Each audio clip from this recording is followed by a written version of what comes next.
قرن هنا كي حاليا بردام حتى سيوية كذي يعني حتى حاليا جميع يعني شيء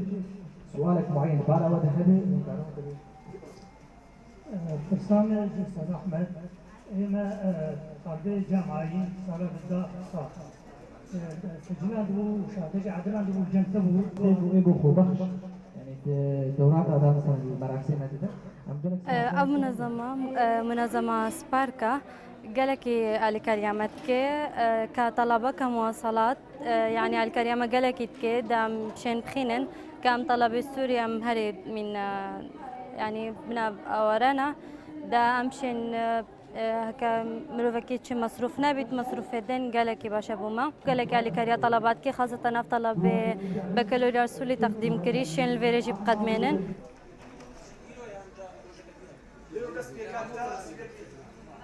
ئەنجامی ئێمەیە لەم کارە لەم سیمینارەوە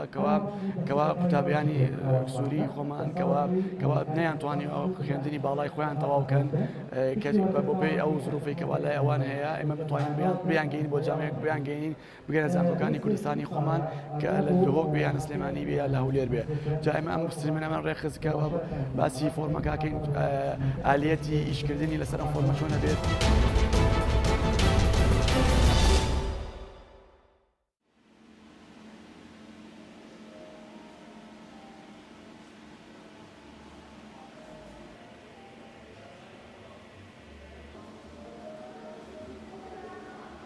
کتێبەکان بە زمانی فارسی کوردی و عەرەبی و ئینگلیزیە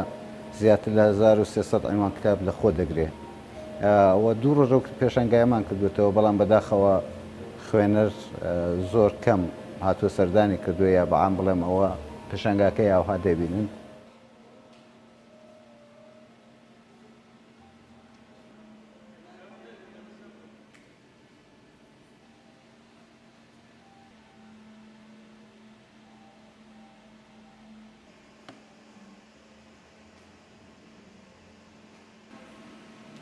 داشکاندنێکی باش کرێ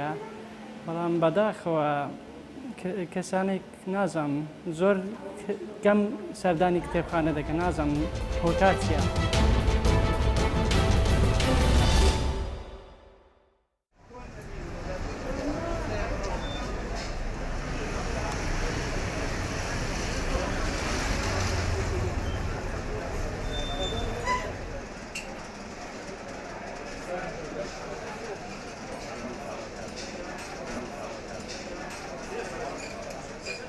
من وەکو خۆم چاخانەی شەعبم هەمیشە بە ماڵی دۆمی خۆم زانیوە ڕۆژانە ئەگەر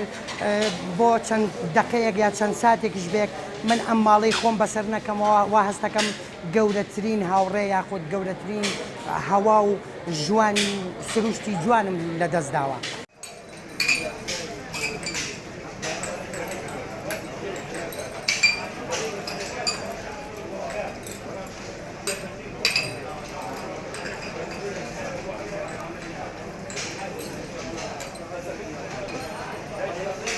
طبعا شاخاني شعب صار يوصل بنجاه دامزاوه طبعا لسدسي باكو انا باكو مبريوه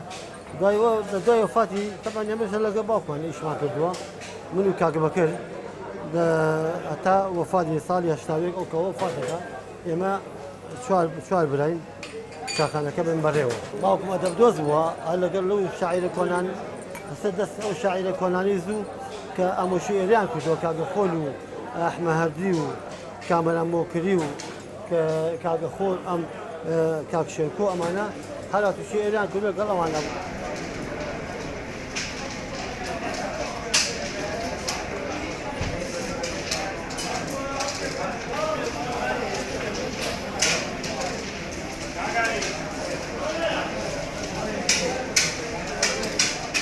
ئێمە لە هەموو دنیامان نییە بۆ هونەرمەندان بۆ ڕۆشنبیران بۆ ئەدیبان و بۆ نووسەرانیە کۆمەڵی پێگەی تایبەتمان هەیە